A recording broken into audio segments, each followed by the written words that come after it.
inclusive. A última cesta de 3 competitiva dele foi em 2015. Porque é um dos defeitos dele, ele não chuta bem, foi quer dizer... na Summer League? Não, foi na faculdade. LSU, foi na faculdade. Ele é um cara que é até...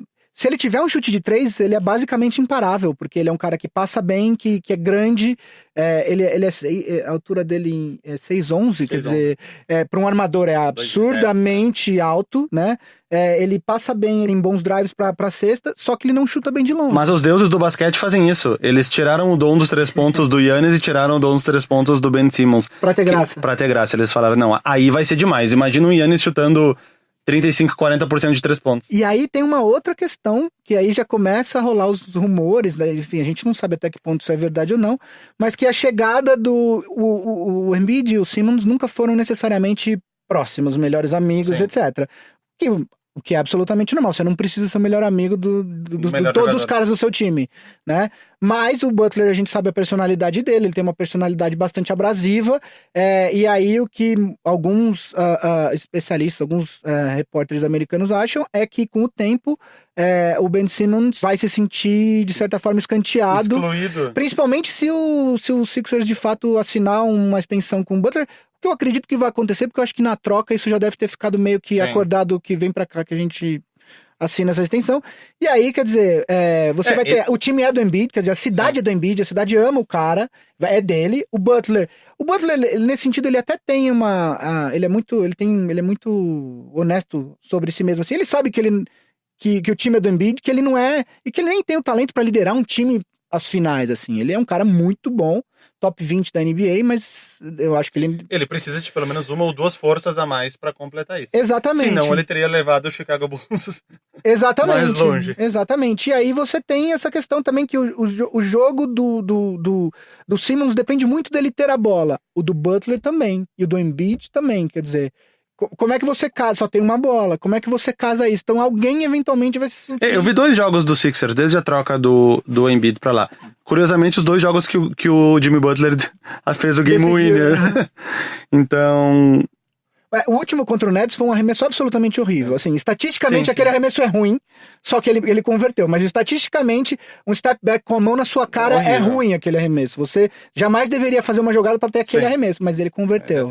Aí não tem como não gostar dele, né? Uma coisinha que eu tô percebendo é que vocês estão falando com muito menos intensidade até quando a gente falou do leste. Por quê?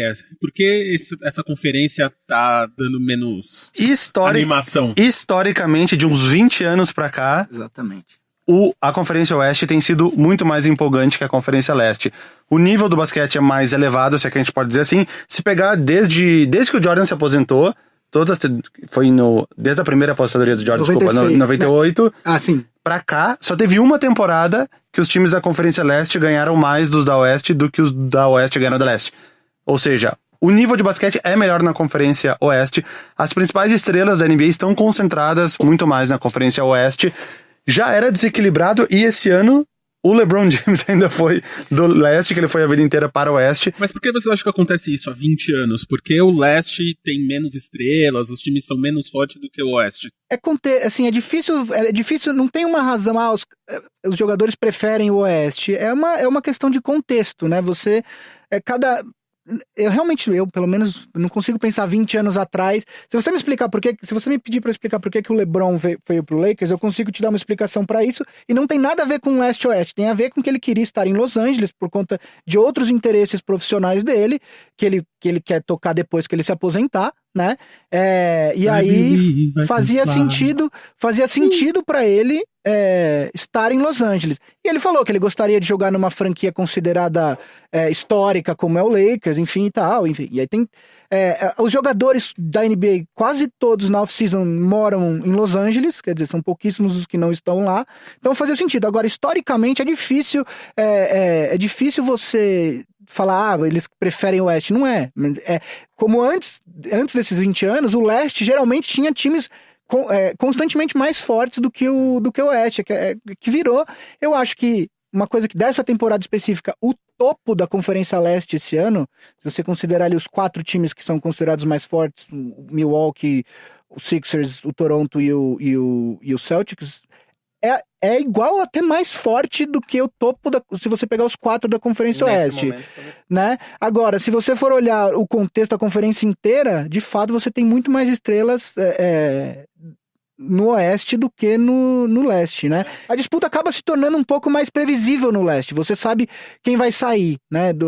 Ali no final, que sobrar 2 times, você sabe que vai sair. Entre esses 4 vai sobrar 2 e aí, enfim. Eu não sei qual é a explicação para a Conferência Oeste ter sido mais forte nesses últimos 20 anos e continuar sendo, e talvez até mais do que estava recentemente.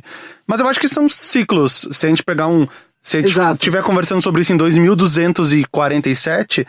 a gente vai falar, teve aquela época durante 20 anos que o Oeste era mais forte, mas também teve aquela época entre 2140 e 2160 que só deu Conferência Leste. Mentira, porque até lá não vai nem ter mais conferências. Vai ter teletransporte, não vai nem precisar dividir por causa de viagem. Vai ser mundial. Tu teletransporta de Portland pra Miami e joga. Sendo brasileiro, a nossa memória afetiva é muito Bulls... Bulls, Celtics, Orlando Magic, Bulls, né? Eu digo de Conferência Leste. Bulls, Pistons, Celtics é muito a nossa infância, pelo menos a minha dos anos 90. O Pistons eu acho que não pegou, porque o Pistons é pré-Jordan, né? 89 e 90 foi os Bad Boys, né? E aí o Pistons é pré-Jordan, eu acho que eu acho que o boom da NBA aqui no Brasil, pelo menos, eu sou de 83, foi Bulls, né? Bulls. E aí os Pistons, o time dos Bad Boys, eu só fui ver a respeito depois, mais velho, já gostando de NBA. Eu gostava, engraçado, eu torço pro Lakers por causa do Magic Johnson, e o Magic Johnson teve inclusive finais contra os Pistons, então é pré-Jordan, né? Eu não sou torcedor do Bulls. E a outra coisa que eu vi vocês falarem bastante dessa vez foi sobre cestas de 3 pontos. Tá rolando mais mesmo? Tipo, né? Agora, assim, é um tipo de jogo que mudou isso? A níveis absurdos. Acho que demorou até para perceberem a importância que tinha uma cesta de 3 pontos. Se voltar lá a cesta de 3 pontos entrou na temporada 77, 78, se não me engano, eles chutavam algo do tipo 2 ou 3 arremessos por jogo no início. E essa taxa foi crescendo aos pouquinhos. O Larry Bird, se for pegar, que é talvez o ícone da bola de 3 pontos da década de 80, ele deve chutar menos bola de 3 comparação do que o Joel Embiid no jogo hoje, que é um cara que nem arremessa a bola de 3 pontos. Os caras demoraram pra perceber aquela conta. O Daryl Morey, que é o general manager do Rockets, fala muito, né, que 3 é maior do que 2. Então, se for... Tu precisa acertar 2 bolas de 3 pontos em cada 3... 2 bolas de... Vamos lá, 5. Matemática. 2 de cada 3... pra ser 13 de 2. Não consegui me explicar. Eu não consegui entender. Pra fazer 6 bolas de bola de 3, precisa acertar 2. Pra fazer 6 pontos, você precisa acertar 2, 6 pontos. pra outra 3. E pra fazer outro, você precisa acertar 3.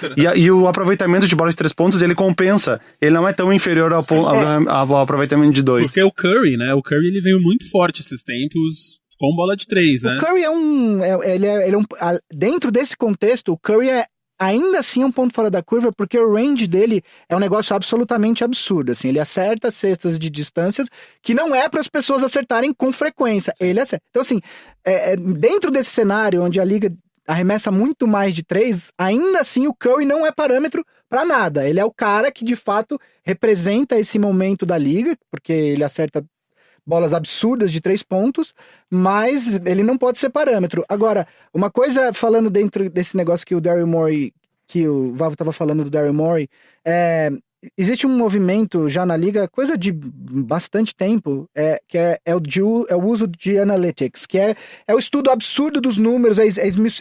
Não basta você olhar, por exemplo, apenas o aproveitamento geral de arremessos de um jogador. Você tem que entender da onde que são aqueles arremessos, a qualidade do arremesso, quer dizer, quando eu disse que o tiro do Butler, que ele acertou de 3 pontos contra o Nets, é um arremesso ruim, o fato de que ele acertou não muda o fato de que aquele arremesso, estatisticamente, o aproveitamento é baixíssimo. Então, quando você desenha uma jogada, você tenta desenhar uma jogada para ter um arremesso de alto aproveitamento, não de baixo aproveitamento.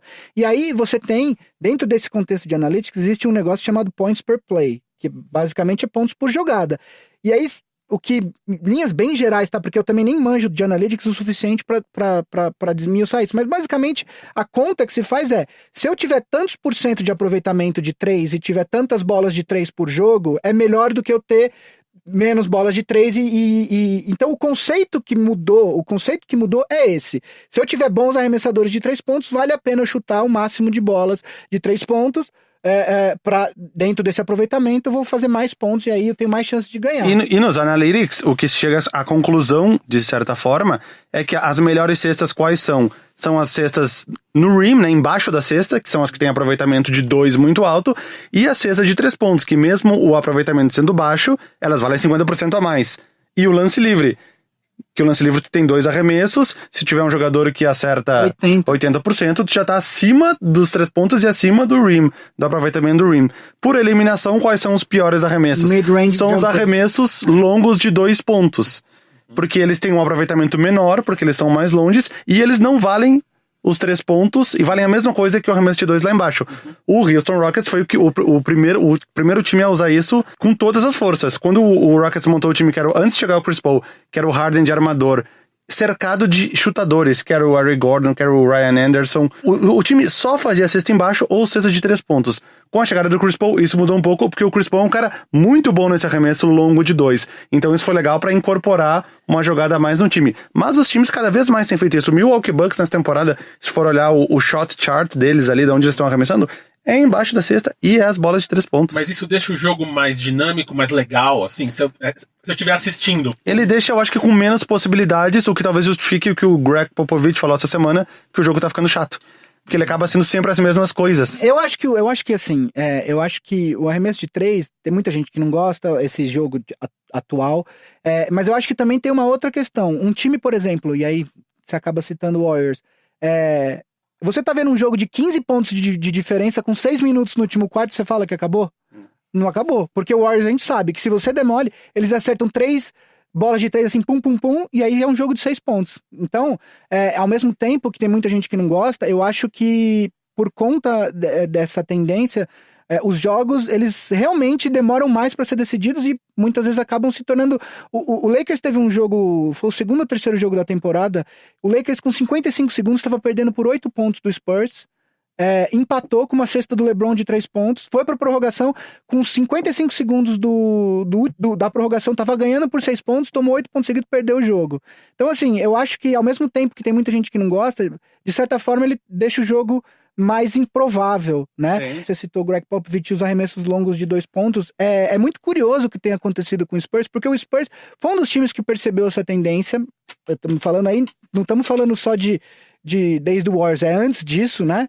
E hoje em dia, o Spurs tem um jogo com 2 caras que privilegiam os arremessos longos de 2 pontos, que é o LaMarcus Aldridge e o DeMar DeRozan, né?